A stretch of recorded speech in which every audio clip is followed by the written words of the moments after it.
तो शुरू किया जाए बेटा, स्टार्ट किया जाए। ऑनलाइन वाले भी दिख नहीं रहे हैं। चलिए भाई दिखिएगा, गुड मॉर्निंग बोल देता हूँ आपको। तो कहाँ बेटा चर्चा हो रही थी बताएं, किस टॉपिक पे थे हम लोग? राष्ट्रपति की शक्तियां बहुत इंपॉर्टेंट है, पहले भी मैंने बताया। और इसमें विधायी शक्ति बेटा सबसे ज्यादा जरूरी है, उसको ध्यान से पढ़िएगा, सभी ध्यान से पढ़िएगा, कुछ भी पूछ रहे हैं। तो राष्ट्रपति की शक्तियों को हम लोगों ने कुछ कैटेगरी में बांट लिया है। एक्चुअल में दो तो बड़े स्रोत हैं राष्ट्रपति की शक्तियों के। एक तो अनुच्छेद 53, जिसमें बताया गया कि राष्ट्रपति इस देश की कार्यपालिका का मुखिया होगा और सभी कार्यपालक माने प्रशासनिक कार्य, एडमिनिस्ट्रेटिव वर्क राष्ट्रपति के नाम से किए जाएंगे। और दूसरा मैंने बताया था कि आर्टिकल 79, जिसके अकॉर्डिंग कहा गया कि राष्ट्रपति संसद का भिन्न है। जाहिर सी बात है, जितनी भी शक्तियां होंगी राष्ट्रपति की वो सब संविधान में लिखा होगा, तभी ना बोला जा रहा है, जबरदस्ती तो बोला नहीं जा रहा। तो बहुत ढेर सारी बेटा उसके पास शक्तियां हैं, हर जगह फैली हुई हैं, अनुच्छेदों में फैला हुआ है। तो उसको हमने कैटेगराइज किया है। तो बारी बारी से बेटा शुरुआत करते हैं। पहला है बेटा क्या? प्रशासनिक शक्ति या एडमिनिस्ट्रेटिव पावर या कार्यपालक शक्ति।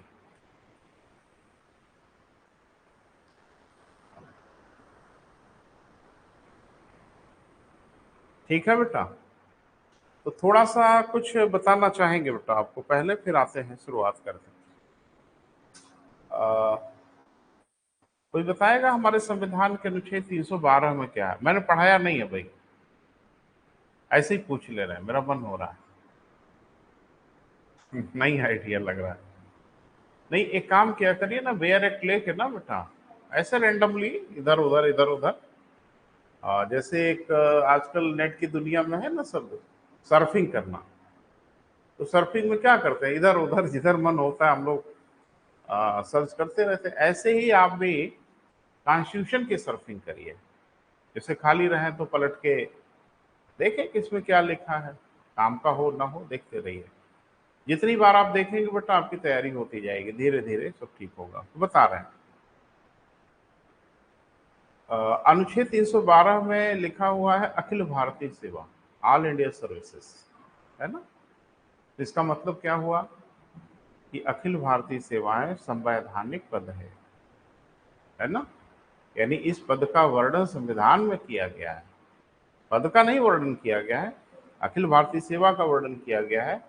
और ये है कि आप जिसको अखिल भारतीय सेवा घोषित कर दो वो संवैधानिक पद हो जाएगा भाई 312 में।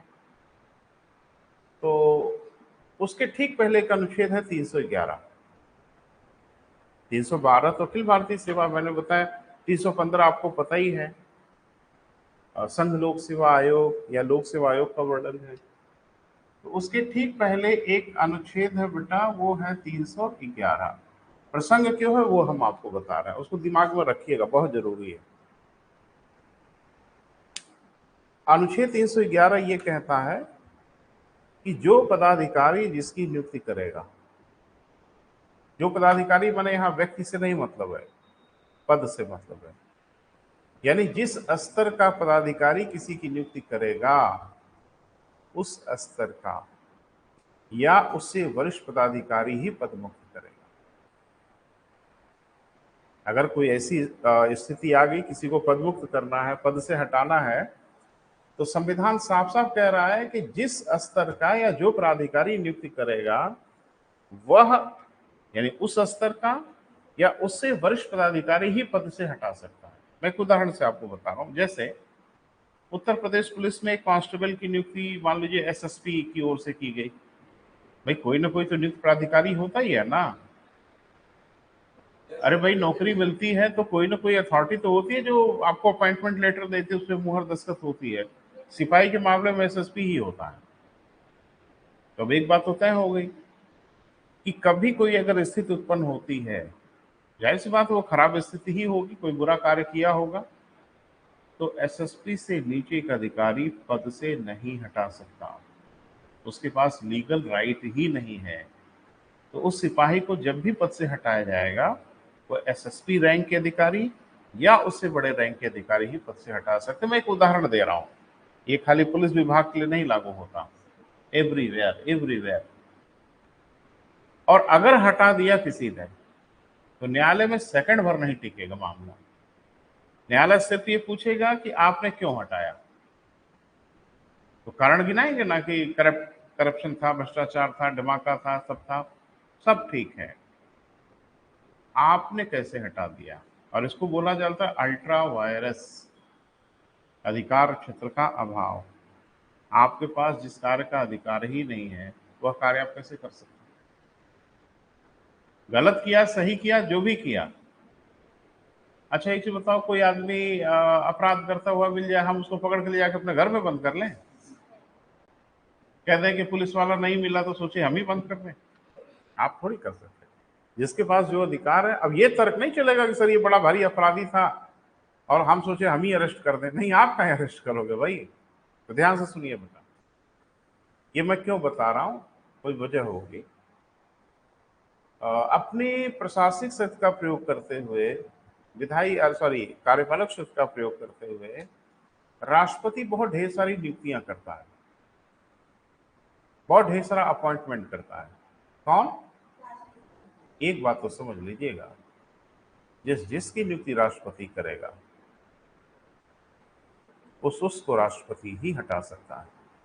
ये हमेशा ध्यान रखिएगा।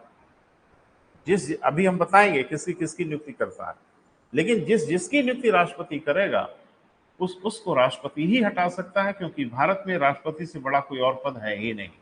हाँ, ये हो सकता है कि जिसकी नियुक्ति गवर्नर करे उसको राष्ट्रपति हटा दे, क्योंकि 311 का उल्लंघन नहीं होता। 311 में क्या कहा गया भाई? जो व्यक्ति या जो पदाधिकारी जिसकी नियुक्ति करेगा उस स्तर का या उससे वरिष्ठ पदाधिकारी पद से हटा सकता है।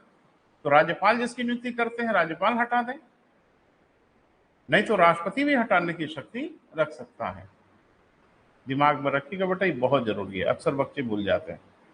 और वो सीधे सीधे तो नहीं पूछते, इधर उधर घुमा के पूछते। ये मैंने पहले क्यों बता दिया बेटा? वो इसलिए बता दिया कि अभी हम लोग प्रशासनिक शक्ति में पढ़ेंगे कि राष्ट्रपति बहुत नियुक्तियां करता है, अपॉइंटमेंट करता है। तो जो ढेर सारी वो नियुक्ति करेगा, उन नियुक्तियों में ये तो देखना ही पड़ेगा बेटा कि वो हटाएगा कौन। तो हटाएगा राष्ट्रपति, हटाने की प्रक्रिया चाहे जो भी हो। भाई ऐसे थोड़ी कोई हटा देगा किसी को, वो कोई उसके ऊपर अभियोग लगेगा, कोई चार्ज लगेगा। तो इसीलिए कहा गया है कि ठीक है, जैसे आपने पढ़ा कि सर्वोच्च न्यायालय के न्यायाधीश, तो सर्वोच्च न्यायालय के न्यायाधीशों को राष्ट्रपति तो हटा ही देगा, लेकिन ऐसे थोड़ी हटा देगा। बोल नहीं रहे बेटा? हटाने की प्रणाली है, उस प्रणाली का प्रयोग करके वो हटा सकता है। क्लियर है बेटा? ये दिमाग में रखिएगा। क्लियर है? प्रधानमंत्री को उसके पद से कौन हटाएगा? जाहिर सी बात है, अगर आपको यह पता है कि प्रधानमंत्री की नियुक्ति राष्ट्रपति करता है तो प्रधानमंत्री को उसके पद से राष्ट्रपति ही हटाएगा, लेकिन मनमाने ढंग से नहीं हटाएगा। कोई प्रोसेस होगा, उस प्रोसेस से हटाएगा। तो थोड़ा ये दिमाग में रखिएगा बेटा। पहले मुझे लगता है यही नोट बना लो, एक यही नोट बना के शुरुआत करो। हाँ, लिखें संविधान के अनुच्छेद, एक नोट बना के यही से शुरुआत करो तो ज्यादा बेहतर रहेगा। संविधान के अनुच्छेद 311 के अनुसार, संविधान के अनुच्छेद किसके बेटा? 311 के अनुसार, 311 के अनुसार, जो प्राधिकारी नियुक्ति करता है वह माने किसी पर्सनल व्यक्ति की बात नहीं हो रही है, स्तर की बात हो रही है। जो पदाधिकारी नियुक्ति करता है, अपॉइंटमेंट करता है, वह या उससे वरिष्ठ पदाधिकारी ही पद मुक्त कर सकता है। वह या उससे वरिष्ठ पदाधिकारी ही क्या कर सकता है बेटा? पद मुक्त कर सकता है।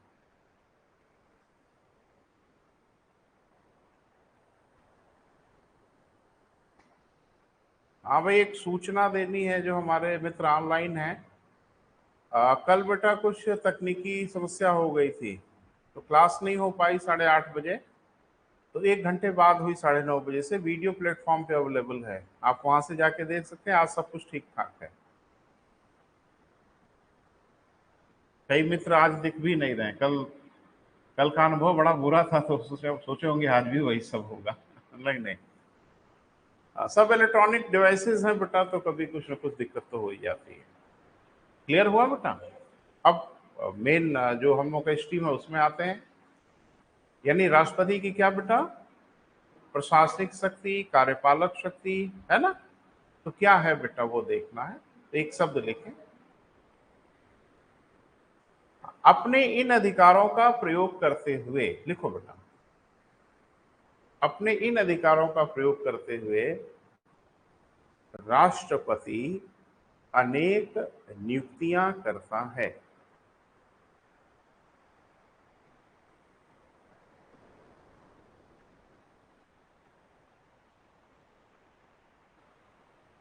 क्लियर है बेटा? अरे अपॉइंटमेंट प्रशासक करते हैं ना बेटा, एडमिनिस्ट्रेटर करते हैं ना। अनेक नियुक्तियां करता है। क्लियर बेटा? साथ ही केंद्र के सभी प्रशासनिक कार्य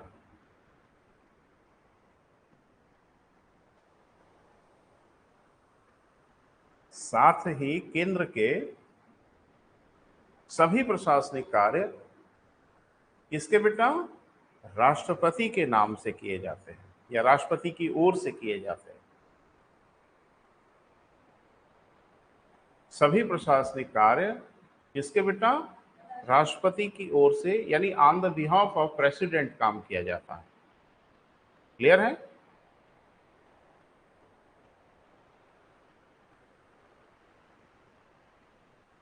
ठीक है बेटा? तो अब देखते हैं कि किसकी किसकी वो नियुक्ति करता है। कौन बेटा? राष्ट्रपति। अभी कोई परीक्षा मुझे दिखी थी, संभवतः पीसीएस था या क्या था। पीसीएस और सिविल दो ही परीक्षा हुई है इधर, और कोई तीसरी परीक्षा तो हुई ही नहीं। उसने पूछा था कि निम्न में से कौन सा संवैधानिक है, ऐसा कुछ करके क्वेश्चन कोई था। तो मुझे बड़ा क्लियर याद नहीं आ रहा है, लेकिन हैं? हाँ नहीं, पूछा था कि निम्न से कौन सा संवैधानिक आयोग, या ऐसा कुछ करके पूछा था। आयोग ही शायद पूछा था। तो उसमें शायद आया था अन्य पिछड़ा वर्ग आयोग, अनुसूचित जाति आयोग, ऐसा कुछ करके भी था विकल्प में, मुझे याद आ रहा है। बाकी तो आप समझते ही हैं। अरे वित्त आयोग पूछेगा तो मुझे लगता है तो बड़ा कॉमन सा है, हर बच्चा बता देता है, 280 में वर्णन है। चुनाव आयोग कोई भी बता देगा जो थोड़ा भी पढ़ा है, 324 में चुनाव आयोग का वर्णन है। संघ लोक सेवा आयोग अगर कोई पूछेगा तो हम बता देंगे भाई 315 में उल्लेख है। तो बच्चे गड़बड़ाते हैं इधर ही। तो मैं आपसे ये जानना चाहूंगा कि क्या पिछड़ा वर्ग आयोग संवैधानिक आयोग है?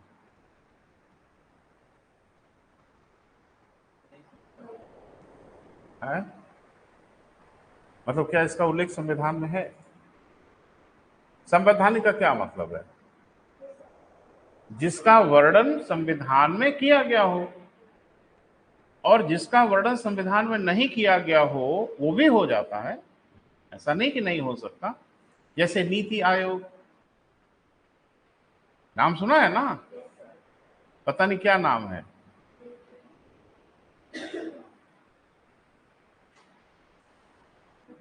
स्थिति ठीक नहीं, देख लीजिए। तो पहला कि नीति आयोग एक संवैधानिक आयोग नहीं है बेटा। इसके पहले, नीति आयोग के पहले उसका एक सप्लीमेंट हुआ करता था जिसको हम लोग कहते थे योजना आयोग, प्लानिंग कमीशन। योजना आयोग भी संवैधानिक आयोग नहीं था, लेकिन था ना। अरे भाई, संवैधानिक न होते हुए भी था, तो क्या बोलेंगे फिर उसको? गैर संवैधानिक आयोग, एक्स्ट्रा कॉन्स्टिट्यूशनल कहते हैं हम लोग, है ना। अनकॉन्स्टिट्यूशनल नहीं कहते। ठीक है। फिर असंवैधानिक माने तो फिर जेल वेल जाने की नौबत आ जाएगी, है ना। तो ध्यान रखना, अन्य पिछड़ा वर्ग आयोग संवैधानिक आयोग है ना बेटा, अर्थात इसका वर्णन संविधान में है, अनुच्छेद 340 में है। अनुसूचित जनजाति आयोग संवैधानिक आयोग 338 में उल्लेख। ये सब बेटा कोई मुश्किल प्रश्न नहीं है। इस प्रश्न की परेशानी ये है कि ये आपकी नजर से गुजरे। अगर आपकी नजर से गुजर गया है तो आप जरूर कर लेंगे, बाकी इसमें कोई ऐसा क्लिष्ट मामला तो है नहीं। अब अगर पूछे कि सूचना आयोग, अरे भाई राष्ट्रीय सूचना आयोग भी है हम लोग के यहाँ, है ना? क्या इसका वर्णन संविधान में है? ना, संविधान में नहीं है, अधिनियम बना के किया गया। तो जो नहीं भी है वो भी किया जा सकता है, बस शर्त यह है कि वो संविधान की भावनाओं के अनुरूप हो, संविधान के विरुद्ध न हो, संविधान में जो बातें कही गई हैं उन बातों को वो लागू कर रहा हो। क्लियर है बेटा? चलो तो देखते हैं किसकी किसकी नियुक्ति करता है बेटा। तो सबसे पहले हम लोग देखते हैं सबसे बड़ी वाली नियुक्ति। राष्ट्रपति सबसे बड़ी नियुक्ति कौन करता है? तो सबसे बड़ी नियुक्ति वो करता है प्रधानमंत्री की। तो ये ध्यान रखना कि प्रधानमंत्री की नियुक्ति राष्ट्रपति करता है। एक बात, लेकिन मनमाने ढंग से नहीं कर सकता, नियुक्ति तो राष्ट्रपति ही करेगा, लेकिन उसकी नियुक्ति करने के तरीके हैं, वो तरीके अलग हो सकते हैं, लेकिन अल्टीमेटली नियुक्ति कौन करेगा बेटा? राष्ट्रपति ही करेगा। क्लियर है? बड़े छोटे छोटे प्रश्न बेटा घुमा घुमा के आपके सर पे दिए जाते हैं और आप एकदम घबरा जाते हो। बार बार हम आपसे पूछते हैं, जब हम पढ़ाते हैं तो एक बार चर्चा जरूर करते हैं कि प्रधानमंत्री के बारे में निम्न में से क्या सत्य है। प्रधानमंत्री निर्वाचित होता है, प्रधानमंत्री मनोनीत होता है, प्रधानमंत्री चुना जाता है, प्रधानमंत्री नियुक्त होता है। क्या जवाब देंगे? कंफर्म है ना? डगमगाना मत परीक्षा में। भारत में प्रधानमंत्री का चुनाव नहीं होता है, न जाने कई दफा आपको हम बता चुके हैं। और अगर आपके दिमाग में कभी हलचल मचे कि भारत में तो प्रधानमंत्री का निर्वाचन होता है, तो बस विचार कर लीजिएगा कई बार प्रधानमंत्री को वोट दिए हैं आप। प्रधानमंत्री बस एक सांसद हो सकता है, और जरूरी भी नहीं कि वो सांसद हो, वो राज्यसभा सदस्य भी हो सकता है। अरे भाई मनमोहन सिंह आपके यहाँ प्रधानमंत्री थे तो मोस्ट ऑफ दी तो राज्यसभा के ही सदस्य हुआ करते थे। बहुत ढेर सारे ऐसे व्यक्ति हैं जो चुनाव में नहीं जाना चाहते। जैसे मनमोहन सिंह की बात करें तो वो कोई पॉलिटिकल पर्सन नहीं रहे कभी, वो राजनीतिक व्यक्ति तो कभी रहे नहीं, वो तो एक एडमिनिस्ट्रेटर रहे, एक प्रशासक रहे, आरबीआई के गवर्नर रहे, दुनिया भर के पदों को धारण किया। तो वो व्यक्ति तो कहीं से नेता थे ही नहीं, पॉलिटिकल पर्सन तो थे नहीं, कोई पॉलिटिकल फिगर थे नहीं, और उनकी कोई पॉलिटिकल जमीन भी नहीं थी कि कहीं से वो चुनाव लड़े तो जीतने की संभावना है। और मनमोहन सिंह अगर कहीं भाषण देने चले आए तो अपने दम पे भीड़ तो नहीं जुटा सकते, क्योंकि पर्सनली मनमोहन सिंह का कोई पॉलिटिकल ग्राउंड ही नहीं है, तो भीड़ नहीं आ सकती।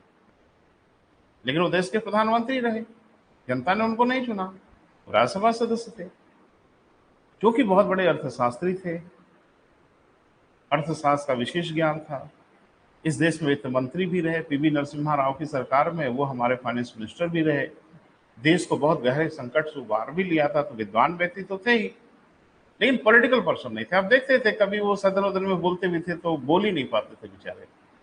एक बार बहुत गुस्सा हो गए, सदन में किसी ने उनसे प्रश्न पूछा तो बहुत नाराज हो गए।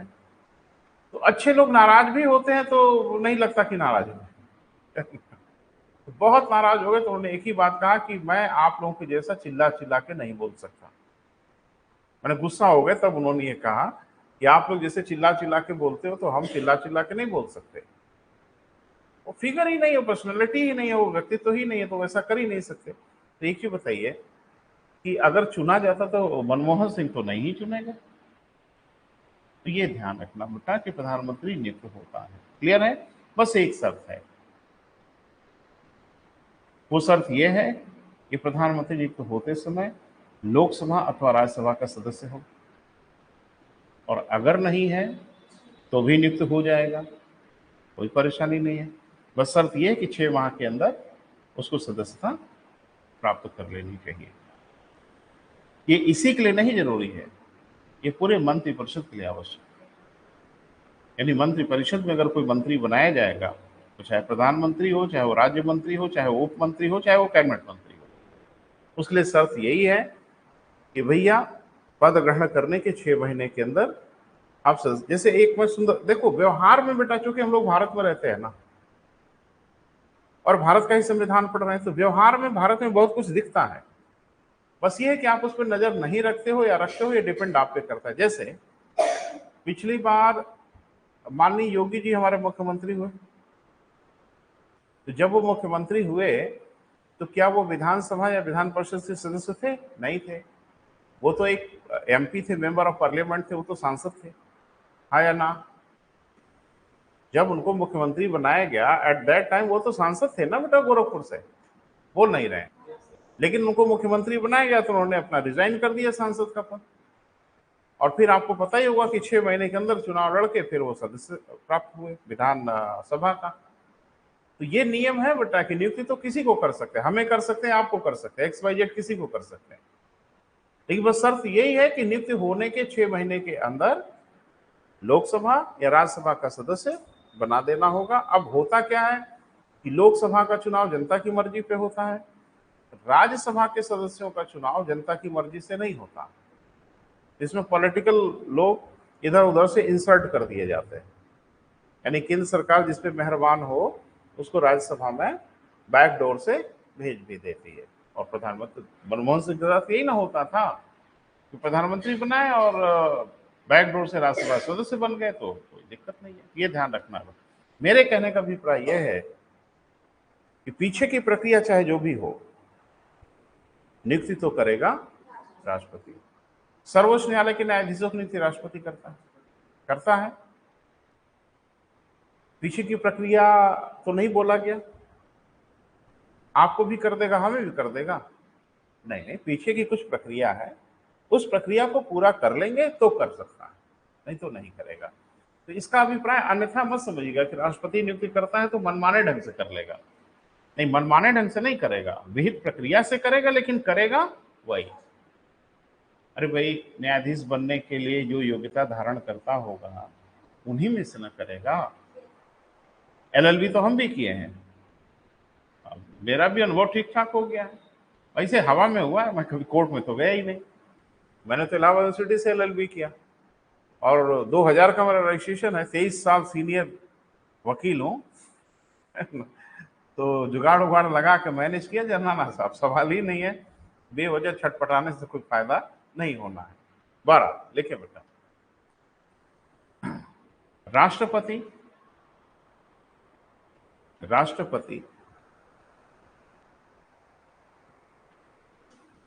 किसकी बेटा? प्रधानमंत्री की नियुक्ति करता है।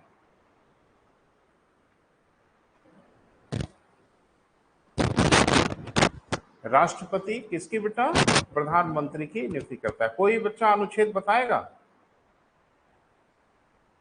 अरे भाई, अगर प्रधानमंत्री की नियुक्ति करता होगा तो संविधान में लिखा होगा ना, कि मनमाने ढंग से कर लेते हैं? नहीं, लिखा होगा। मैंने क्या बोला? जो भी इस देश में होगा वो उस किताब में लिखा होगा। नहीं तो उस किताब में लिखा होता कि प्रधानमंत्री का चुनाव होगा, चुनाव होता। तो प्रधानमंत्री के बारे में जो ये कहा जा रहा है बेटा कि उसकी नियुक्ति राष्ट्रपति करेगा, तो संविधान में कहीं होगा। और यही पूछ लिया आपसे, कंपटीशन में यही पूछ लिया कि प्रधानमंत्री की जो नियुक्ति करता है राष्ट्रपति किस अनुच्छेद के अनुसार करता है। इक्का दुक्का अनुच्छेद तो पूछ ही लेते हैं ना बेटा, तो अब तो नहीं पूछते, लेकिन इक्का दुक्का पूछ लेते हैं। ये है बेटा आर्टिकल 75 75।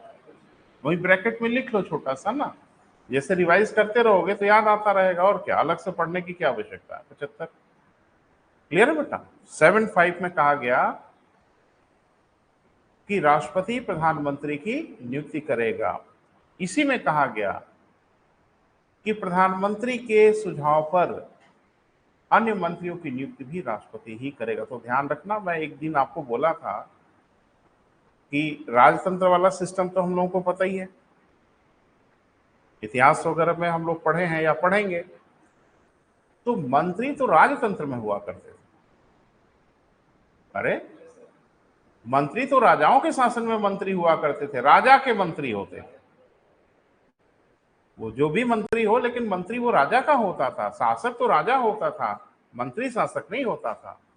मंत्री राजा का सहयोगी होता था। बोल नहीं रहे हैं।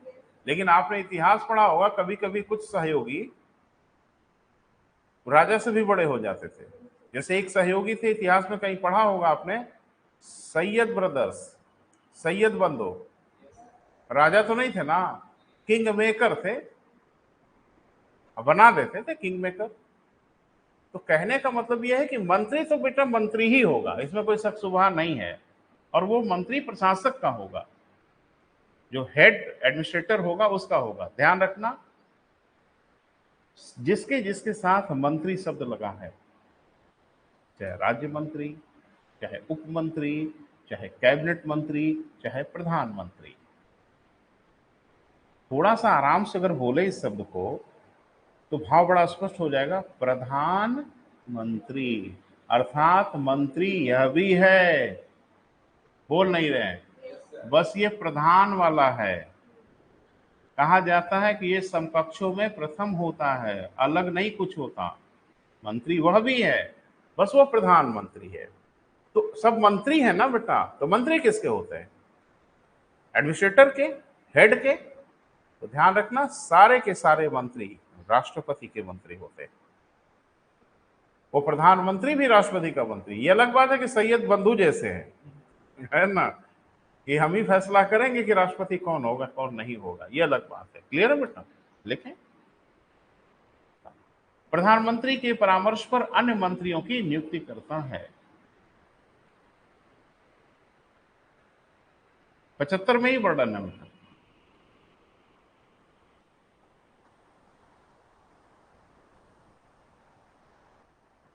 ठीक है बेटा?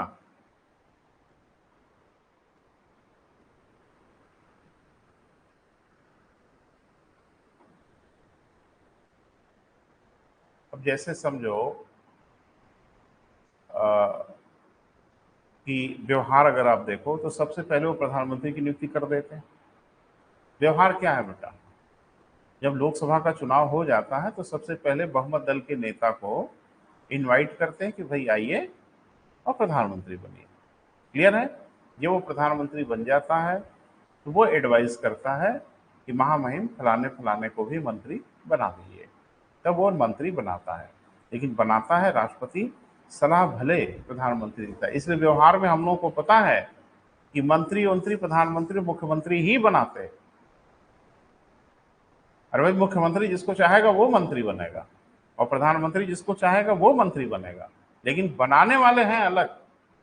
लेकिन बनाने वालों की परेशानी है कि जो कहा जाएगा उसे बनाना पड़ेगा। बोल नहीं रहे। कहा जाता है कि मंत्री को इस्तीफा देना होगा, तो सही मायने में तरीका तो यह है कि राष्ट्रपति कहे कि अपना मंत्री पद छोड़ो। राष्ट्रपति थोड़ी क्या गरज है उसको, तो प्रधानमंत्री कहता है कि बोलो राष्ट्रपति से कि मैं नहीं रहूंगा मंत्री। अच्छा, ना बोले तो क्या कर लोगे? लेकिन बोलता है भाई, जब प्रधानमंत्री कहता है कि आप मंत्रालय छोड़ दीजिए, आपको दूसरा मंत्रालय दिया जाएगा या कोई मंत्रालय नहीं दिया जाएगा। जैसे आप देखते हैं मंत्रिपरिषद का रिशफलिंग होती रहती है, तो कभी कभी तो कुछ मंत्री रहते खाली भी हो जाते हैं और कुछ जो कुछ नहीं रहते उनको मंत्री बना दिया जाता है। तो जो मंत्री रहता होगा वो खाली होना पसंद करता होगा नहीं, लेकिन उसे प्रधानमंत्री के परामर्श को मानना होगा। प्रधानमंत्री के परामर्श पर राष्ट्रपति उन्हें मंत्री पद से हटा देंगे। वो जानते हैं भली प्रकार से, इससे पहले कि बेइज्जत किया जाए, बेइज्जत खुद ही निकल लिया जाए। है ना बेटा? लिखें, प्रधानमंत्री के परामर्श पर अन्य मंत्रियों की क्या बेटा नियुक्ति करता है। अब एक नोट बना ले यहीं पे,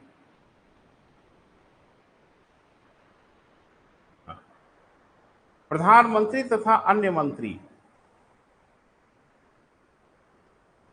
की नियुक्ति के लिए यह आवश्यक है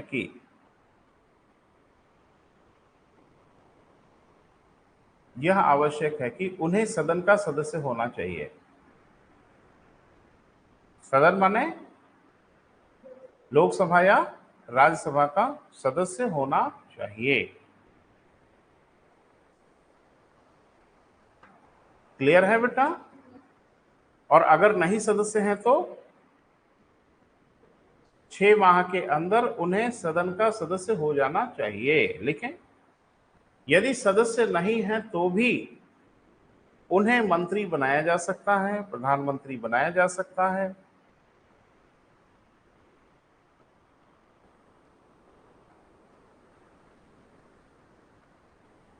ठीक है बेटा। परंतु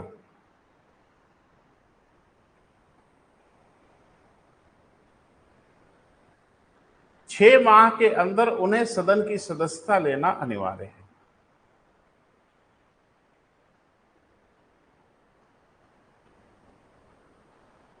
परंतु 6 माह के अंदर उन्हें सदन की सदस्यता लेना क्या है बेटा? अनिवार्य है, आवश्यक है।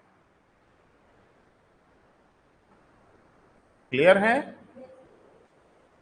अब मैं एक प्रश्न आपसे पूछूंगा, रिस्पांस करिएगा, जवाब दीजिएगा। क्या मनोनीत सदस्य को भी, यानी जो मनोनीत किया गया हो, उसे भी मंत्री बनाया जा सकता है? जैसे मान लीजिए कोई व्यक्ति चुनाव नहीं लड़ा, उसे मनोनीत किया गया, सीटें हैं मनोनीत करने की, पढ़ेंगे हम लोग आगे, तो क्या मनोनीत व्यक्ति को भी प्रधानमंत्री या मंत्री बनाया जा सकता है? इसी तरह का बवाल होगा परीक्षा में, यानी उस जगह पे हिट करेंगे जहां थोड़ा कंफ्यूज हो जाओ। वो सीधी सीधी जगह पे हिट नहीं करेंगे बेटा, वहां हिट करने की कोशिश करेंगे जहां उनको लगेगा कि आप थोड़ा कंफ्यूज हो सकते हो। तो मुझे लगता है थोड़ी देर के लिए कंफ्यूजन महसूस हो रहा था। ध्यान रखिएगा, मनोनीत व्यक्ति को भी प्रधानमंत्री या मंत्री बनाया जा सकता है। ये कहा गया है बेटा, उसे सदन का सदस्य होना चाहिए 6 माह के अंदर, चाहे वो जिस भी प्रकार से हो, चाहे निर्वाचन से आया हो, चाहे मनोनीत होकर आया। तो जोड़ लो बेटा, कोई कंफ्यूजन नहीं होगा। लिखें, मनोनीत सदस्यों को भी प्रधानमंत्री अथवा मंत्री बनाया जा सकता है।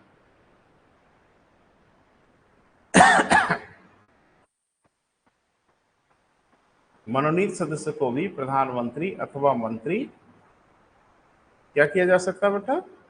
बनाया जा सकता। क्लियर हुआ? सब ठीक ठाक चल रहा है? हाँ, चलना ही चाहिए, आराम आराम से चलो, हड़बड़ी में नहीं चलो। तो एकदम इधर उधर देखते हुए, एकदम रास्ता क्लियर करते हुए कि कहीं कोई गड़बड़ ना होने पाए। क्लियर है? चलो आगे बढ़े। वह राज्यपाल की नियुक्ति करता है। पॉइंट बना बना बेटा, अलग अलग करके लिखो। वह किसकी नियुक्ति करता है बेटा? राज्यपाल की नियुक्ति करता है।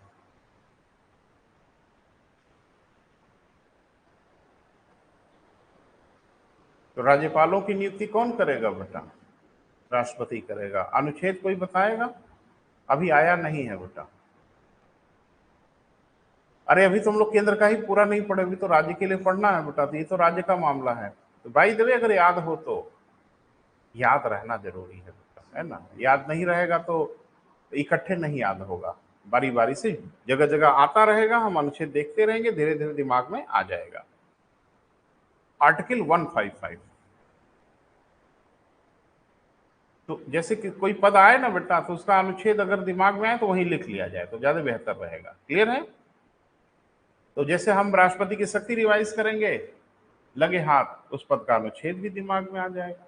ठीक है, आगे बेटा। महान्यायवादी, अच्छा ये नाराज मत होइएगा कि सर फिर राज्यपाल नहीं पढ़ाएंगे क्या? नहीं नहीं, बहुत विस्तार से पढ़ाएंगे बेटा, लेकिन अभी जो सामने दिख रहा है उस टास्क को पूरा करते हैं। महान्यायवादी इंग्लिश में क्या कहते हैं बेटा? Attorney general.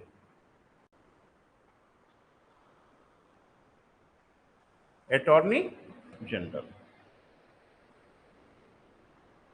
अब मुझे लगता है ये भी पूछा था आपसे, अभी जो परीक्षा हुई थी इसमें महान्यायवादी के बारे में पूछा था कि महान्यायवादी के बारे में क्या सही है ना? अरे बोल ही नहीं रहे हो बेटा। मुझे याद है, आपको याद नहीं, आपको परीक्षा देनी है। अभी जो परीक्षा तो उसने यही पूछा था कि महान्यायवादी को किस तरीके से हटाया जाता है, याद आ रहा है? और अब पीसेस में पूछा गया, और मैं एकदम श्योर था कि अगर एग्जामिनर महान्यायवादी को टच करे, मैंने पढ़ाया भी था आपको और फिर पढ़ाएंगे बेटा, अगर महान्यायवादी को पूछेगा तो एक चीज जरूर पूछेगा, और वही पूछा आपसे, इसलिए पढ़ाते समय उस पर जरूर हिट करते हैं। ध्यान रखना, महान्यायवादी को पद से हटाने का प्रावधान हमारे संविधान में नहीं है। और जानते हो क्या लिखा था? उन्हीं विधियों से, जिस विधियों से सर्वोच्च न्यायालय के न्यायाधीशों को हटाया जाता, विकल्प दिया था। अब जिसकी नजर नहीं पड़ी है, सामान्य बुद्धि उसकी यही कहेगी कि यही लग रहा है, क्योंकि सीएजी को भी वैसे हटाया जाता है, ढेर सारे जो संवैधानिक पद पे लोग बैठे हैं उनको उसी तरीके से तो ये भी हटाया जाता होगा। ऐसा नहीं है। इसका अनुच्छेद बोलो बेटा कोई, याद करो याद करो, कोई हड़बड़ी नहीं है। पेयर एक्ट ले लो। सुबह जब नींद खुले ना तो मुंह धो के पहला काम यही करो कि उसको एक बार पलट के जरा सा देखो, है ना, तो सब धीरे धीरे ठीक होगा। एक्चुअल में अनुच्छेद से आपकी परीक्षा बेहतर नहीं होगी। अगर आप अनुच्छेद सब याद करके बैठे हो तो आपकी परीक्षा बिल्कुल ठीक नहीं होगी। लेकिन अनुच्छेद याद करने से एक चीज जरूर होता है, आपका कॉन्फिडेंस बिल्डअप हो जाता है, आपका आत्मविश्वास बड़ा ऊपर होने लगता है। इससे थोड़ा अनुच्छेदों पर नजर होनी चाहिए। लेकिन आर्टिकल 7(6) क्लियर है बेटा? अच्छा, देखो पढ़ना नहीं है अभी, आगे हम लोग पढ़ेंगे बेटा, वो तो डिटेल में हम लोग पढ़ेंगे, लेकिन ऐसे ही मन हो रहा है कुछ पूछ ले रहे हैं। किसको अटॉर्नी जनरल बनाया जाता है? मैंने कुछ योग्यता वोग्यता निर्धारित है क्या? पूछना नहीं चाहिए मुझे, मैंने पढ़ाया नहीं है, मेरे मेरे पास कोई हक नहीं है कि मैं आपसे पूछूं, लेकिन ऐसे पूछ ले रहा हूं कि भाई देवे कुछ प्री इंफॉर्मेशन आपके पास हो तो बोले बेटा। हाँ हाँ, सर्वोच्च न्यायालय में न्यायाधीश बनने की योग्यता रखता हो ऐसे व्यक्ति को। अब योग्यता सर्वोच्च न्यायालय की क्या है, सर्वोच्च न्यायालय पढ़ेंगे तो क्लियर हो जाएगा। काम बोलो क्या है इसका? हाँ, विधिक परामर्शदाता कह सकते हैं।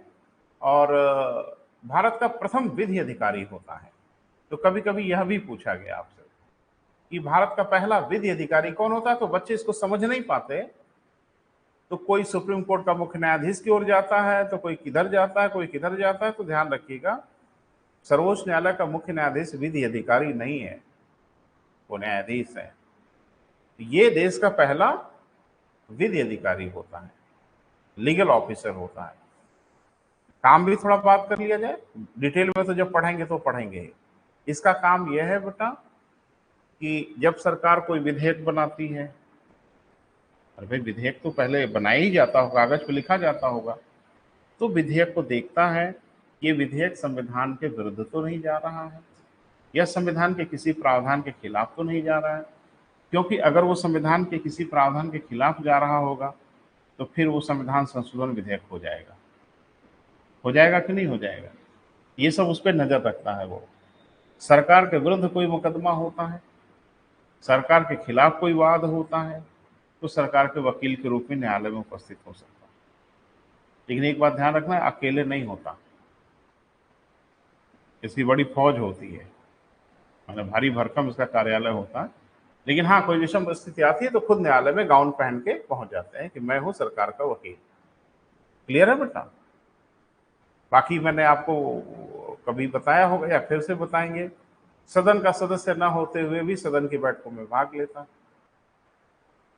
जब ये सदन में भाग लेता है बैठक में, देखो एक बात, लोकसभा की जो दीर्घा है उसमें कोई नहीं जा सकता सिवाय माननीयों के, और उसके जो कर्मचारी हैं उनको छोड़ के कोई प्रवेश नहीं कर सकता। पुलिस तो किसी हालत में प्रवेश नहीं करेगी, सदन के अंदर पुलिस कभी प्रवेश नहीं कर सकती, चाहे वहां कत्लो आम हो जाए, पुलिस प्रवेश नहीं करेगी, कभी नहीं जाती। जिससे आपके दिमाग में आ रहा होगा एक आध बार तो सर हम देखे हैं, नहीं नहीं, जिनको आपने पुलिस समझा है वो पुलिस नहीं होते, वो मार्शल होते हैं। वो सदन की सुरक्षा के लिए मार्शल होते हैं जो पीठासीन अधिकारी के आदेश पे रिस्पॉन्ड करते हैं। तो जैसे ज्यादा ही हंगामा हो गया या किसी माननीय को सदन के बाहर करना है, पीठासीन अधिकारी कह रहे हैं कि माननीय आप बाहर चले जाएं, और कितने अच्छे लोग हैं आपको पता ही, नहीं जाएंगे तो मार्शल बुलाए जाएंगे, दो ठो हाथ पकड़ेगा, दो ठो पैर पकड़ेगा, उठा के ले जाएगा। हाँ, सर सर कहते रहेंगे लेकिन छोड़ेंगे नहीं आपको, बाहर करके ही छोड़ेंगे। तो सदन की शुचिता के लिए भी तो कुछ तो होना चाहिए ना बेटा। तो सदन की शुचिता के लिए, सुरक्षा के लिए मार्शल्स होते हैं, लेकिन वो सदन के प्रहरी होते हैं, बाहर से उनका कोई लेना देना नहीं होता। पुलिस अंदर प्रवेश नहीं कर सकती। क्लियर है, वो उनका लीगल राइट है। बहरहाल, तो जब ये सदन की बैठक में भाग लेता है बेटा, तो थोड़ा सा दिमाग में रखो, हम कई बार बोलेंगे, जहां जहां ये नाम आएगा हम हर बार आपको याद दिलाएंगे। तो वो एक सामान्य सदस्य के सभी अधिकारों का प्रयोग करता है। यानी जब वो सदन में जाके बैठ जाएगा, तो लोकसभा के सदस्य को जितने विशेषाधिकार मिले हैं, वो सारे विशेषाधिकार इसके पास होते हैं। अर्थात ये प्रश्न पूछेगा, इससे भी प्रश्न पूछा जा सकता है। क्लियर है? और एक ही काम ये नहीं करेगा, वोट नहीं देगा। मतदान करने का अधिकार इसके पास नहीं है, बाकी सारे के सारे लगभग अधिकार हैं। आगे आएगा बेटा तो हम विस्तार से बात करेंगे। आगे लिखो बेटा, CAG। CAG for controller auditor general. Controller auditor, controller नहीं है, controller, controller auditor general, Hindi में कहते हैं नियंत्रक महालेखा परीक्षक।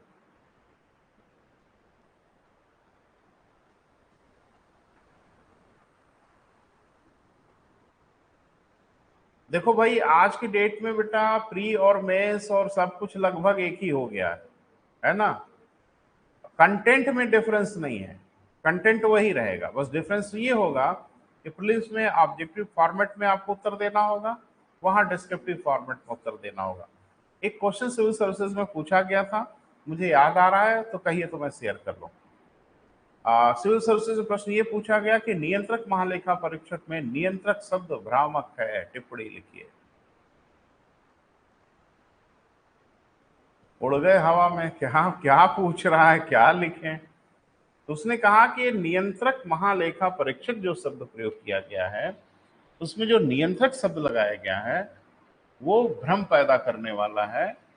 क्या वो वास्तव में कोई नियंत्रक है, यही ना मतलब है। क्या वो सही में कुछ नियंत्रण करता है? तो ये सब वो समझाएगा थोड़ी पेपर, वो तो क्वेश्चन पूछेंगे, आप समझ सकते हैं तो समझिए, नहीं समझ सकते हैं तो मत समझिए। तो उसने यही क्वेश्चन पूछा था कि नियंत्रक महालेखा परीक्षक। देखो एक बात, मुख्य परीक्षा में और कहीं से क्वेश्चन आए ना आए, यहां से जरूर आता है। मेरा अपना व्यक्तिगत अनुभव भी है, और मैं लगातार परीक्षाओं को जो देख रहा हूं वो बहुत इंपॉर्टेंट है, लगातार क्वेश्चन आता रहता है। तो दो क्वेश्चन मुझे याद आ रहा है, दोनों की हम चर्चा करते हैं आपसे, है ना। देखो, पढ़ तो राष्ट्रपति को रहे हैं, और पढ़ने का कोई सरकारी नियम थोड़ा ही है कि ऐसे ही पढ़ा जाता है। हम अपने हिसाब से पढ़ेंगे, हम लोगों को जो सूट करेगा हम लोग वैसे पढ़ेंगे, किताब थोड़ी पढ़ने आए हैं यहाँ, है ना। तो इसमें दो क्वेश्चन बेटा मुझे दिखा है, तो अभी तो हम उस पर चर्चा कर रहे हैं, क्वेश्चन को बोल रहे हैं, लेकिन एक दिन हम नियंत्रक महालेखा परीक्षक को भी पढ़ाएंगे। मैंने आपके सामने चर्चा होगी डिटेल में, तो जब हम पढ़ाएंगे तो दोनों क्वेश्चन वहीं लिखवा देंगे। और जब हम लिखवा देंगे तो आप देखिएगा कि जो कुछ पढ़ा है उसके आधार पे आप उसका उत्तर लिख सकते हो कि नहीं लिख सकते हो, और मेरा वायदा है कि आप लिख लेंगे। अभी थोड़ी तकलीफ हो सकती है। पहली बात, वो किसी चीज का नियंत्रण नहीं करता, वो नियंत्रण वाला है ही नहीं है। उसकी भूमिका वैसे ही है बेटा जैसे प्रेस और मीडिया की भूमिका है। प्रेस और मीडिया सीधे सीधे किसी घटना को नियंत्रित नहीं कर सकते, घटना का प्रकाशन कर सकते हैं। हाँ, उनके प्रकाशन से घटना संज्ञान में आ जाए, उसके विरुद्ध कार्रवाई हो जाए, वो सब तो चलेगा। लेकिन आपने देखा है कि जब मीडिया वाले स्टिंग ऑपरेशन करते हैं तो खुफिया कैमरे से फोटो खींचते हैं, घूस लेते हुए या करप्शन करते हुए। तो तुम्हारे सामने ही ना बातें हो रही हैं, सस्पेंड कर दो ना, या बर्खास्त कर दो ना। कर पाते हैं कुछ? कुछ नहीं कर सकते। क्यों? They don't have power. उनके पास कोई अधिकार थोड़ी है, कोई अधिकारी घूस लेते हुए कैमरे वगैरह इन्होंने रिकॉर्ड कर लिया तो उस अधिकारी को सस्पेंड कर दें। ये कौन है भाई विभाग के? हाँ, ये करवा देंगे जरूर, करेंगे नहीं, करवाएंगे। कैसे करवाएंगे? टीवी पर रातों दिन दिखाएंगे। अगर नजर नहीं पड़ेगी आपकी तो लाल घेरा बना बना के दिखाएंगे, रेड सर्किल, ये देखिए पैसा मेज के नीचे से जा रहा है। और दिन भर दिखाते दिखाते आपकी नाक एकदम करेंगे, और किसी न किसी अधिकारी की नजर पड़ ही जाएगी, और फिर उनके विरुद्ध कार्रवाई हो जाएगी। तो फिर और सेकी बघारेंगे कि मेरे न्यूज का प्रभाव ये हुआ कि फलाना अधिकारी सस्पेंड हो गया, तुम ही काहे नहीं कर दिए थे। इनके पास ऐसा कोई अधिकार नहीं है। तो CAG बेटा बिल्कुल मीडिया जैसा है ना।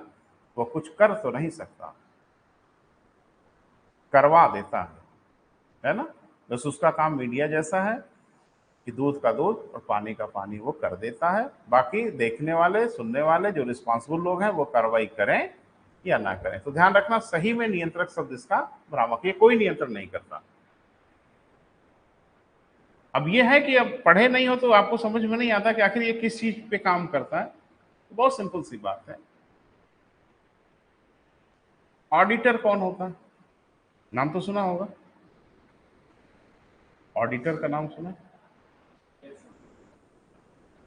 जैसे CA का भी तो नाम सुना होगा। CA पढ़ते उड़ते हैं बच्चे, CA का कोर्स करते हैं, चार्टर्ड अकाउंटेंट। क्या करते हैं ये लोग? CA क्या करते हैं? आप CA बताओ तो हम जी बता देंगे, CAG बता देंगे।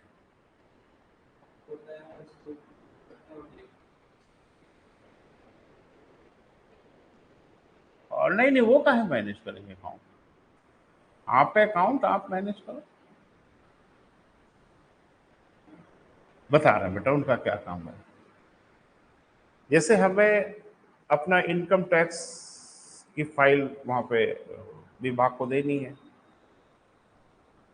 मैं एक पर्सनल पर्सन हूँ, प्रोप्राइटरशिप में मैं कोई काम कर रहा हूँ, मैं मालिक हूँ किसी फर्म का, है ना।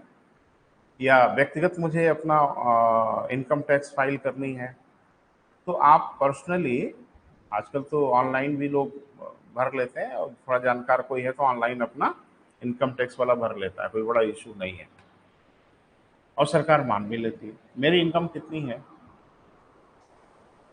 मैं बताऊंगा, और चुपचाप सरकार को मानना पड़ेगा। बोल नहीं रहे हो? और क्या विकल्प है सरकार के पास?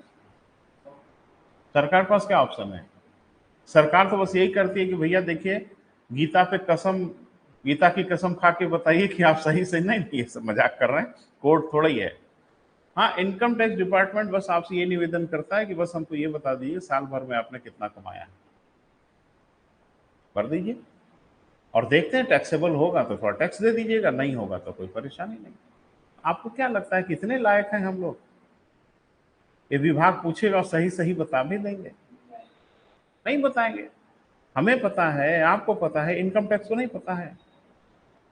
इतने लायक लोग हैं देश के, इनसे पूछ लिया जाए। अच्छा मैं बताऊं, एक रोडवेज के तिराहे पे जो ठेले पे पानी पूरी बेच रहा है, गोलगप्पे बेच रहा है, वो महीने भर में कितना कमा लेता है आप बता दोगे? नहीं, हम लोग बता सकते हैं, इसलिए कि कभी जैसे पानी पूरी खाने गए हैं तो अंदाजा तो लग ही जाता है, अरे यार ये तो बढ़िया काम कर लेते हैं सब, है ना। उसको इनकम टैक्स अगर फाइल करना होगा, अमूमन तो करता नहीं है, लेकिन अगर उसको इनकम टैक्स फाइल करनी होगी तो वो तो खुद ही बताएगा ना। आपके शहर की एक मिठाई की दुकान है, थोड़ा सुनो बेटा, बड़ा मजेदार वाक्य है। हम किसी का नाम नहीं लेंगे, उचित नहीं, आप खुद ही समझ रहे हैं। एक प्रतिष्ठित दुकान है मिठाई उठाई की, तो उस दुकान से जब आप मिठाई खरीदते हो तो रिसिप्ट भी लेते हो, रसीद भी लेते हो। हम तो नहीं देखे आज तक किसी को रसीद लेते हो। ना ना, वो ऐसे तो पर्ची उर्ची पे लिख दे भले, वो टोटल दिखाने के लिए कि साहब इतना आपको देना है। अमूमन तो 1-2 किलो या एक आध पैकेट आप मिठाई ले रहे हो तो सवाल ही नहीं है, कैश दोगे वो लौटा उठा देगा, पकड़ा देगा, लेके जाइए घर। अच्छा, चार तो समोसा खरीदोगे उसके यहाँ से तो रसीद देता है? नहीं देता। हाँ, कुछ बड़े बड़े प्रतिष्ठान है महानगरों में, अगर आप जाएंगे तो वो जरूर, एक समोसा भी लोगे तो आपको रिसिप्ट लेनी होगी। हाँ, यहाँ तो नहीं है सिस्टम। हाँ, वो रहता है रिसिप्ट दे के ही आपको, और अमूमन तो रिसिप्ट दे के ही आपको वो चीज डिलीवर करेंगे। अब मुझे बताइए कि इनसे भी पूछा जाएगा कि साल भर में कैठो समोसा बेचे? इतने दूध के धूले हैं कि बता देंगे साल भर में कैठो समोसा बेचे? नहीं बताएंगे। बताएंगे वो जो इनको सूट करेगा, है ना। और बड़ी मजेदार बात है कि इनकम टैक्स उसको मान भी लेगा, कोई आपत्ति नहीं करेगा। हाँ, बस आप सतर्क रहिएगा कि कभी अगर किसी अधिकारी ने जांच वांच किया और कहीं उल्टा पुल्टा दिख गया तो फिर आपकी खैर नहीं है। कपड़े की दुकान से कपड़ा खरीदते हैं तो वो तो रिसिप्ट देते हैं भाई। जैसे आप कपड़े ऐसे ही जो उसको सिलवाना है वो आप खरीदते हैं, जितने कपड़े की दुकानें रेमंड की या फलाना जमा का खरीदोगे वो रिसिप्ट देते हैं, लेकिन आप श्योर हो कि वो रिसिप्ट सही है? पता नहीं मेरी बात समझ, सही गलत का मतलब ये है कि एक रसीद वो होगी जो इनकम टैक्स डिपार्टमेंट को दिखाएंगे कि इतने का हमने सामान बेचा, एक रसीद वो होगी जो आपको मिलेगी, और आपकी रसीद और उस रसीद में बड़ा अंतर रहता है, छपाई तो दोनों रहता है। तो कहने का मेरे मतलब ये है बेटा कि इंडिविजुअल अपना इनकम टैक्स फाइल करता है तो खुद ही बताएगा, लेकिन कोई फर्म अगर अपना इनकम टैक्स फाइल करेगी तो उसकी कही गई बात को नहीं माना जाएगा। पता नहीं मेरी बात समझ पा रहे हैं कि नहीं? जैसे कोई फर्म होती है ना, संस्थान होता है, तो उसको कहा जाता है कि आप सीधे सीधे इनकम टैक्स अपना भरोगे तो नहीं माना जाएगा, आप सीए से वेरीफाई करा लो। तो सीए को लाइसेंस मिलता है बेटा, तो वो उनके पास पहले आप जाएंगे और आप बताएंगे कि मेरी साल भर की इतनी इनकम, इतना खर्चा है ना, तो आपका अकाउंट बैलेंस वगैरह बना लेगा और उसको वेरीफाई कर देगा, मुहर दस्तखत कर देगा कि हाँ भाई मैंने चेक कर लिया, सब कुछ ठीक ठाक है। अब इनकम टैक्स उसको मान लेगा। क्लियर है? अब मुझे बताइए कि सीए किसके प्रति ज्यादा वफादार होगा, आपके प्रति कि इनकम टैक्स के प्रति? सोच के बताइए। क्यों? क्योंकि हम उसको पे करते हैं ना यार, हम उसको पैसा देते हैं ना, कि इनकम टैक्स उसको पैसा देता है, वो हमारे क्लाइंट के रूप में काम करता है ना, यानी हम उसके क्लाइंट होते हैं, तो क्लाइंट के अच्छे के लिए वो बात करता है, इसीलिए वो कान में पूछ लेता है क्या करना है, तो आप बता देंगे थोड़ा मैनेज करना है, वो कर लेगा सब, इधर उधर 3-5 करके। कभी कभी पूछ लेता है कि टैक्स देने का मन है कि नहीं है, आप कह देंगे नहीं है तो इनकम टैक्स घटा के 5 लाख के नीचे कर देगा। तो हाँ, जो 7 लाख जो भी हो तो कर देगा, मैनेज हो जाता है। तो कहने का मतलब ये है बेटा कि व्यक्तिगत और फर्म के लिए तो ये है, तो सरकार का भी ऑडिट होता है, क्योंकि सरकार के भी पैसे मिलते हैं, सरकार भी पैसा खर्च करती है ना, वो करों का पैसा मिले चाहे जहां से मिले। तो सरकार के पास एक बॉडी ऐसी है जो इस बात की जांच करती है कि जितना पैसा आपको दिया गया और जितना पैसा आपने खर्चा किया उसका हिसाब किताब हमें चाहिए। तो विभाग हिसाब किताब देता है, लेकिन विभाग के हिसाब किताब को माना नहीं जाएगा तब तक जब तक सीएजी दस्तखत मुहर ना कर दे। और सीएजी की अच्छी बात यह है कि कोई पे सर्विस वाला मामला है नहीं कि आप उसको पेमेंट करते हैं वो आपको सर्विस देता है, सीए जैसा ना ना, वो सरकार से पेमेंट लेता है और वो सबके लिए काम करता है, इसलिए वो किसी के पक्ष में काम नहीं करेगा। सीए किसी के पक्ष में काम करता है, सीएजी किसी के पक्ष में काम क्यों करेगा? मान लीजिए वो आ गया इरिगेशन डिपार्टमेंट का ऑडिट करने, तो किसी के पक्ष में क्यों काम करेगा? क्या सिंचाई विभाग उसको पैसा देगा क्या? मेहनताना? बिल्कुल नहीं। तो निष्पक्ष होकर वो अपना रिपोर्ट तैयार करेगा, लेकिन यहां भी निष्पक्ष नहीं हो पाता, क्योंकि पहले तो इतनी खातिरदारी विभाग आपकी करेगा कि पूछो मत। एक हमारा जूनियर था, अभी आया यहाँ ऑडिट करने किसी विभाग का, जल निगम का, तो 15-20 साल के बाद उसकी कॉल आई, कहीं से फोन नंबर लिया होगा, तो कहा कि मैं आपके शहर में आया हूँ, तो मुझे नहीं पता था कि वो क्या कर रहा, तो कहा कि मैं ऑडिटर जनरल डिपार्टमेंट में हूँ, इस समय इलाहाबाद में है ना एजी ऑफिस। तो उनका क्या करने आए हो भाई? कहा कि जांच करने आए। तो उनके कहाँ रुके हो? तो एक बड़ा अच्छे होटल का नाम बताया। तो यार बड़ा पैसा वैसा लग रहा। कहा मैं नहीं बुक किया हूँ ये विभाग वाले बुक किए हैं, और 2-3 ठो गाड़ी वाड़ी यहाँ बढ़िया खड़ी रहती है, खाना पीना साहब बस पूछते हैं कहाँ से मंगाना है। तो उसी में एक जाने थे, बड़े नफासत वाले थे, तो उन्होंने कहा कि मुझे तो फ्राइड फिश खाना है। हाँ, जब फरमाइश खाली झाड़नी है तो झाड़िए। तो ये हुआ कि ठीक है साहब, तो शहर में ढूंढा गया कि फ्राइड फिश तो यहाँ कोई ऐसी दुकान तो होती नहीं जहाँ फ्राइड फिश बिकती है रेगुलर बेसिस पे। तो मालूम चला बनारस में एक बड़ी अच्छी सी दुकान है जहाँ पे फ्राइड फिश मशहूर है। तो यहाँ से गाड़ी गई, बनारस से फ्राइड फिश लेके आई साहब, जितनी की मछली नहीं, उतना वहां से आना जाना हो गया, तो कौन बाप का पैसा लगना है भाई, बस मुंह से बोलना है। बहरहाल चले आगे बढ़े। आर्टिकल बोलो बेटा कोई, इसको विस्तार से पढ़ेंगे हम लोग, क्योंकि यहां से क्वेश्चन जरूर आएगा आपकी परीक्षा में, है ना बेटा। तो बोले अनुच्छेद बोलो कोई। हाँ ये बेटा प्रश्नवाचक उत्तर नहीं, है ना, उत्तर प्रश्नवाचक ढंग से नहीं होना चाहिए। हाँ बिल्कुल सही बोला है आपने, आर्टिकल 148 ब्रैकेट में लिखो, अनुच्छेद 148 हो गया बेटा।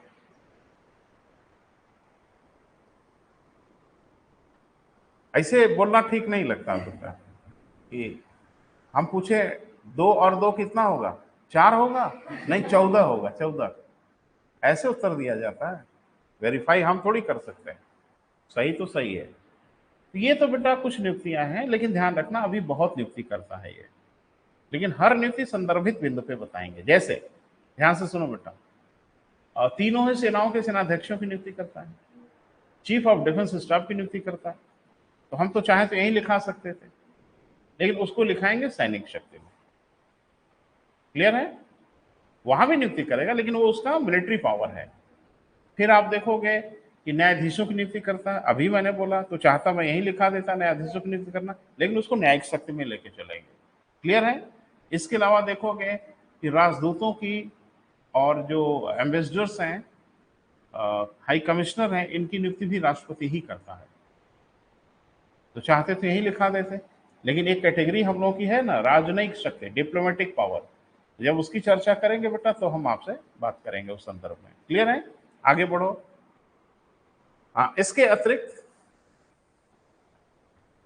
अनेक संवैधानिक आयोगों की,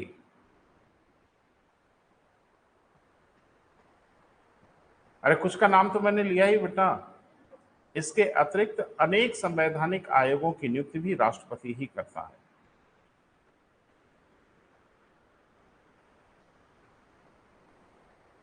हाँ तो एक बात हमेशा ध्यान रखना बेटा, मैंने दिमाग में कुछ चीजें बैठानी होंगी बेटा, बताऊं क्या। पहला ये कि अगर कोई संवैधानिक आयोग है तो मन में एक एक पल भी आपको विचार नहीं करना है कि इसकी नियुक्ति राष्ट्रपति नहीं करता। जैसे वित्त आयोग, चुनाव आयोग, ये संवैधानिक आयोग है बेटा, है ना। संघ लोक सेवा आयोग, ये सब क्या है बेटा, संवैधानिक आयोग है, इनकी नियुक्ति तो राष्ट्रपति करेगा। लेकिन राष्ट्रीय स्तर के कुछ गैर संवैधानिक आयोगों की नियुक्ति भी राष्ट्रपति करता है, जैसे राष्ट्रीय महिला आयोग, राष्ट्रीय सूचना आयोग, इन सब की नियुक्ति भी कौन करता है बेटा, राष्ट्रपति करता है। तो कुछ जो मुझे याद आ रहा है इस समय बेटा उसको तो लिख ही डालो, बाकी थोड़ा अपने मन से लिखें। वित्त आयोग,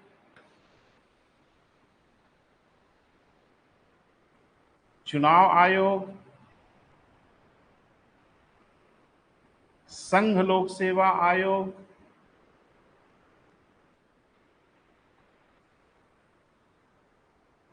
राष्ट्रीय अल्पसंख्यक आयोग,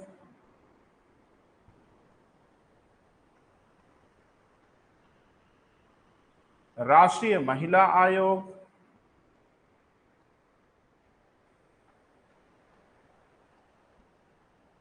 राष्ट्रीय सूचना आयोग,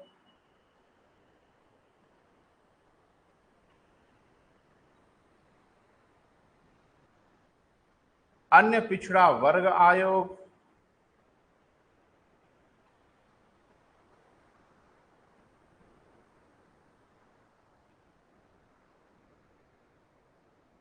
अनुसूचित जाति जनजाति आयोग,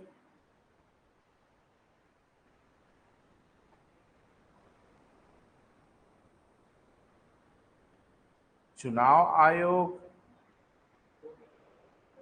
चुनाव आयोग हो गया बेटा। हाँ इस सब की नियुक्ति कौन करेगा बेटा, राष्ट्रपति करेगा। ठीक है, और ऐसे भी ढेर सारे आयोग कभी कभी बना दिए जाते हैं जिनको एडहॉक कमीशन कहा जाता है, माने किसी समस्या के लिए बनाए जाते हैं। तो इसमें भी संभावना है कि कुछ आयोग की नियुक्ति राष्ट्रपति कर दे।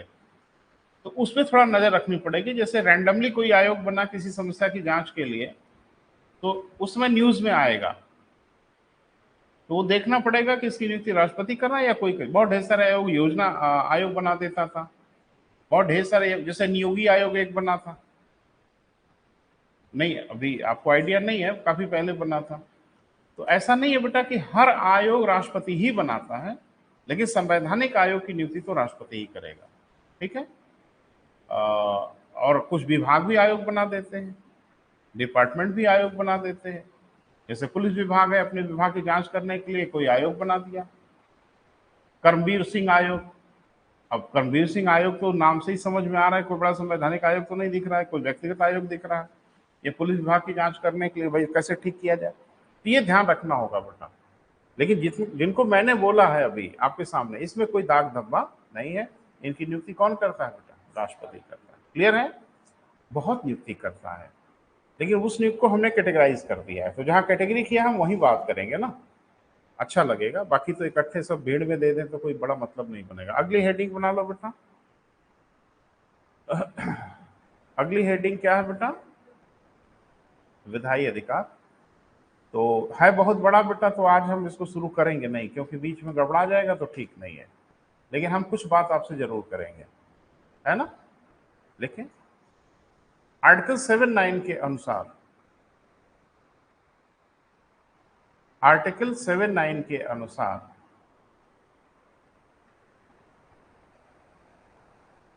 राष्ट्रपति संसद का अभिन्न अंग है।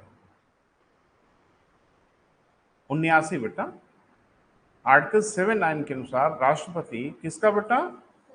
संसद का अभिन्न अंग है। इस कारण वह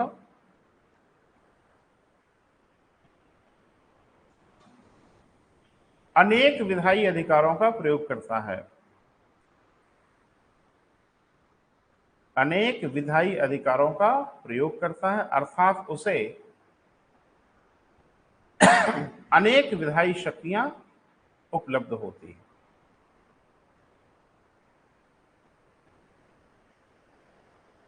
ठीक है बेटा? तो आजकल कभी कभी क्वेश्चन ऐसे पूछे जा रहे हैं ना बेटा, अनेक विधायी शक्तियों का प्रयोग करता है। तो थोड़ा सा रुकिए बेटा।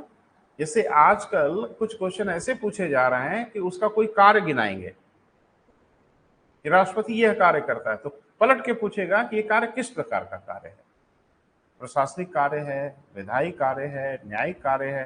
तो इस पे भी थोड़ा सा फोकस किए रहेगा। मैंने क्या बोला था एक दिन कि जब भी पढ़ें तो दो डायमेंशन जरूर रखें। पढ़ते समय दो प्रकार की आपका ओपिनियन होना चाहिए, एक मैक्रो और एक माइक्रो। यानी एक थोड़ा बड़ा बड़ा देखो, ओवरव्यू जिसको हम लोग कहते हैं, ओवरव्यू भी आपको करना है, क्योंकि आजकल ओवरव्यू से क्वेश्चन पूछ दे रहे हैं। किस अनुच्छेद में क्या लिखा है ना पूछ के खाली ये पूछ लेते हैं कि किस भाग में है। ये तो माइक्रो नहीं है, ये तो मैक्रो है। भाग में क्या लिखा है ना पूछ के खाली भाग का नाम पूछ ले रहे हैं। अभी पूछ लिया आपसे कि संविधान के किस भाग में किसका उल्लेख है, और हम तो भाग में क्या उल्लेख है, हम तो उस भाग में घुस घुस के पोस्टमार्टम कर दे रहे हैं। तो वो नहीं पूछ रहा, खाली भाग में क्या लिखा है ये पूछ ले रहा है। तो हमेशा सतर्क रहिए बेटा। ठीक है? तो विधायी अधिकार क्या है बेटा? बड़ा अधिकार है, तो चर्चा आज नहीं करेंगे, कल करेंगे। आज यहीं तक।